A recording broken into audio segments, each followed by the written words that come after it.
باللہ من الشیطان الرجیم بسم اللہ الرحمن الرحیم وصلی اللہ علی محمد وآلہ الطاہرین قال اللہ تبارک وتعالی فی کتابہ الکریم بسم اللہ الرحمن الرحیم فمن حاجک فیہ من بعد ما جاءک من العلم فقل تعالوا ندعو أبناءنا وأبناءكم ونساءنا ونساءكم وأنفسنا وأنفسكم ثم نبتهل فنجعل لعنة الله على الكاذبين صدق اللہ العلی العظیم۔ آپ تمام حضرات کی خدمت میں عید مباہلہ کی تبریک اور تہنیت عرض کرتے ہیں۔ سال کی سب سے بڑی عیدوں میں آخری عید مباہلہ ہے۔ عید مباہلہ کا واقعہ تقریباً ہمارے تمام بچے سن چکے ہیں، مختصر طور پر، یا جو مطالعہ کرتے ہیں، جن کے والدین ان چیزوں کی طرف دھیان دیتے ہیں اور متوجہ رہتے ہیں، وہ اپنے بچوں کو ان واقعات کو سناتے رہتے ہیں۔ تو ہمارے بچے بعض ایسے بھی ہیں جو تفصیلی طور پر اس واقعے کو جانتے ہیں۔ میں مختصر طور پہ اسے بیان کرتا ہوں کہ عیسائی جو کرسچنز ہیں، یہ جناب عیسیٰ کے سلسلے میں پیغمبر اسلام سے گفتگو کرتے تھے، اور اس کے بعد وہ کسی طرح سے ماننے کو تیار نہیں تھے کہ جناب عیسیٰ اللہ کے بیٹے نہیں ہیں۔ بہرحال گفتگو آگے بڑھ گئی، بات زیادہ بڑھ گئی، اور یہاں پر پہلے یہ بتا دوں کہ گفتگو کے طریقے جو ہیں وہ کتنے ہیں، تو بات واضح ہو جائے گی کہ گفتگو کا طریقہ کس طرح کا ہے اور مباہلے کا مطلب کیا ہے۔ لفظ مباہلہ جو ہے وہ آیت سے ہی لیا گیا ہے، اور اس کے بعد اب میں گفتگو کا طریقہ آپ کی خدمت میں عرض کرتا ہوں۔ سب سے پہلے ہوتا ہے مباحثہ، یعنی دو لوگ، یعنی گفتگو، یعنی دو انسانوں کے بیچ باتیں ہونا۔ پھر اس کے بعد ایک چیز آتی ہے مباحثہ۔ مباحثہ کہاں استعمال ہوتا ہے؟ مباحثہ استعمال ہوتا ہے جب کسی بات کے لیے گفتگو کی جائے، بات چیت کی جائے علمی سلسلے میں، یعنی کسی بات کو ایک شخص دوسرے شخص کو سمجھا رہا ہے، اور وہ سامنے والا کبھی سوال کرتا ہے، کبھی بات کو سمجھتا ہے، نہیں سمجھ میں آتی تو دوبارہ سوال کرتا ہے، یہ جسے بات معلوم ہوتی ہے وہ پھر سے اسے بتاتا ہے۔ تو یہ گفتگو جو ہے وہ مباحثے کی حیثیت رکھتی ہے۔ یہ مباحثہ علمی چیزوں میں ہوتا ہے۔ اس کے بعد جو مرحلہ آتا ہے وہ مناظرے کا مسئلہ آتا ہے۔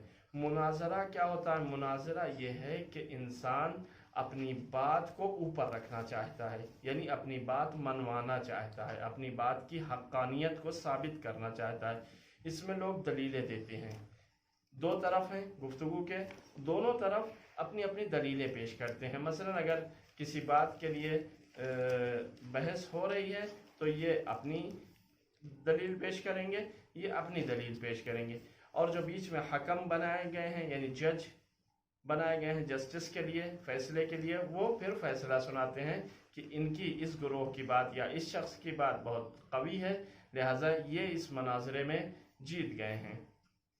تیسرا مرحلہ جو ہے وہ مشاجرے کا ہوتا ہے۔ بہت سے مرحلے ہیں، میں صرف مختصر طور پر عرض کر رہا ہوں۔ تیسرا مرحلہ مشاجرے کا لفظ ہے۔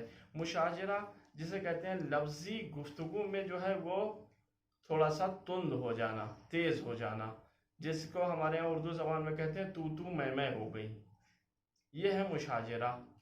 تو مشاجرہ جو ہے یہ بھی گفتگو سے تعلق رکھتا ہے۔ تو اس میں کوئی ایک دوسرے کی بات سننے کو تیار نہیں ہوتا ہے، وہ اپنی بولے جا رہے ہیں، وہ اپنی بولے جا رہے ہیں، جس کو محاورتاً عربی زبان میں، ہماری اردو زبان میں تو میں کہتے ہیں۔ اس کے بعد ایک لفظ آتا ہے مجادلہ، جو مشاجرے کے بعد کا مرحلہ ہے۔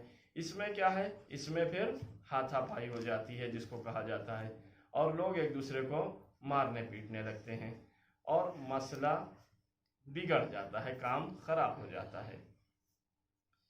اب آئیے دیکھیں مباہلہ کیا ہے۔ مباہلہ جو ہے یہ بھی दो तरफ होते हैं, एक दूसरे के मुकाबिल में आते हैं, लेकिन इसका मरहला इन तमाम गुफ्तगू का तरीक़ा जो है इन सब से मुख्तलिफ है। तकरीबन 7-8-9 तरीक़े हैं गुफ्तगू के, उनसे सबसे मुख्तलिफ हिसाब है इसका मुबाहले का। मुबाहले का हिसाब ये है कि पहले शायद मसलन मुबाहसा भी हो चुका, मुशाजरा भी हो चुका और मुनाजरा भी हो चुका है। अब मरहला बदल गया है, तो अब यहाँ पे मुबाहले का मरहला आता है। मुबाहला क्या है? ये जो लफ्ज़ मुबाहला है, इसका मतलब ये है कि अपनी हक़ानियत को साबित करने के लिए कि हम हक़ पर हैं, इसे साबित करने के लिए दोनों ग्रोह परवरदिगार की बारगाह में दुआ करेंगे और उसमें ये ताकीद रहेगी कि जो झूठा है उस पर अल्लाह का अज़ाब नाजिल हो।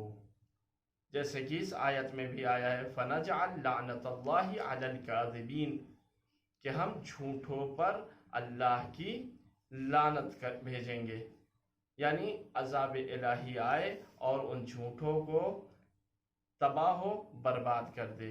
ये है मुबाहला। ये लफ्ज़ आयत से ही लिया गया है और आयत में इसका असल लफ्ज़ मौजूद है। तो ये मुबाहला किस तरह से हुआ कि नजरान के ईसाई बड़े बड़े आए और जमा हुए और उन्होंने पैगंबर से कई दिनों तक ये सिलसिला आते रहे जाते रहे, आते रहे जाते रहे, बहस होती रही, मुबाहसा हुआ, मुनाजरा हुआ, हर तरह से रसूल उनको काने करना चाहते हैं, उनको बताना चाहते हैं, लेकिन वो मानने को तैयार नहीं। आखिरी में जब पैगंबर थक गए तो ये समझिए कि अल्लाह ने इस आयत को नाजिल कर दिया और जनाब जिब्राइल पैगंबर की खिदमत में यह आयत लेकर आए और आयत ने पैगंबर को हुक्म दिया कि ऐ पैगंबर, अब इनसे कह दीजिए, फ़कुल तालौ नदो अबनाअना, हम अपने बेटों के साथ आएँ, व अबनाअकुम, तुम अपने बच्चों के साथ आओ, व निसाअना, हम अपनी औरतों के साथ आते हैं, व निसाअकुम, तुम अपनी औरतों के साथ आओ, व अनफुसना, हम अपने नफ्सों के साथ आते हैं, व अनफुसकुम, और तुम अपने नफ्सों के साथ आओ, यानी हम अपनी जो हम अपनी जान समझते हैं हम उसे लेके आते हैं, तुम भी जिसे अपनी जान समझते हो उसे लेकर आओ। इस तरह से ये आयत नाजिल हुई, पैगंबर ने ये पैगाम पहुंचा दिया। उसके बाद जो उनका सबसे बड़ा पादरी है जिसका नाम है अबू हारिस या पादरी कहते हैं, और उसके अलावा जो उसे कहा जाता है कार्डिनल, आज की लैंग्वेज में उसे कहते हैं, यानी तमाम उमूर की देखभाल करने वाला सबसे बड़ा उनका जो रईस या फर्म कमांडर या जो भी आप कहिए, वो इस बात को कबूल करता है कि अब हम इनसे मुबाहला करेंगे। और मुबाहले के लिए जब वक्त तय हो जाता है तो पैगंबर उस दिन सुबह में जनाब सैयदा के घर पहुंचते हैं, इमाम अली के घर पहुंचते हैं, और उसके बाद इमाम अली को अपने साथ लेते हैं, जनाब सैयदा को अपने साथ लेते हैं, और हसनैन करीमैन को अपने साथ लेते हैं, सलामुल्लाहि अलैहिम व सलवातुल्लाहि अलैहिम। इनको साथ लेकर पैगंबर जनाब सैयदा के घर से बाहर निकलते हैं इमाम अली के हमरा। और उसके बाद लोगों ने देखा कि इस तरह से पैगंबर बाहर निकले कि इमाम हुसैन अलैहिस्सलाम पैगंबर की आगोश में हैं, इमाम हसन पैगंबर की उंगलियां या हाथों को पकड़े हुए हैं, जनाब सैयदा पैगंबर के पीछे पीछे चल रही हैं और इमाम अली जनाब सैयदा के पीछे पीछे चल रहे हैं। इस तरह से ये काफिला, मुख्तसर सा काफिला जो है वो मदीने के दरवाजे तक पहुंचा, और मदीने से बाहर जो वादी नजरान है वहाँ से आए हुए लोग उस सहरा में बैठे हुए इंतज़ार कर रहे थे कि पैगंबर शायद अपने लश्कर के साथ, अपने ख़ानदान वालों के साथ, अशीरे वालों के साथ और अपने सहाबियों के साथ बाहर आएंगे। लेकिन जब उस सबसे बड़े पादरी ने देखा, अबू हारिसा ने देखा कि पैगंबर मुबाहले के लिए मदीने के दरवाजे से जो बाहर निकले तो सबसे आगे आगे पैगंबर की गोद में इमाम हुसैन हैं और इमाम हसन पैगंबर के हाथों को पकड़े हुए हैं, और उसके बाद जनाब सैयदा पैगंबर के पीछे चल रही हैं और उनके पीछे इमाम अली अलैहिस्सलाम चल रहे हैं। इसको देखने के बाद हारिसा ने कहा कि ऐ कौम, अगर ये चाहते हो कि 1 साल के अंदर अंदर ये पूरी ईसाइयत नाबूद न हो तो इससे सरफ नज़र करते हैं और पैगंबर के सामने हम उनकी बात को मान लेते हैं। ये पैगंबर अगर हक न होते, हक पर न होते और ये सच बात नहीं बता रहे होते तो ये अपने बच्चों की जगह हसन और हुसैन को न लाते, अपने नफ्स की जगह अपने यानी चचाजाद भाई इमाम अली को न लाते, और अपनी औरतों की जगह अपनी लख्त जिगर और नूर नज़र जनाब फ़ातिमा ज़हरा को न लाते।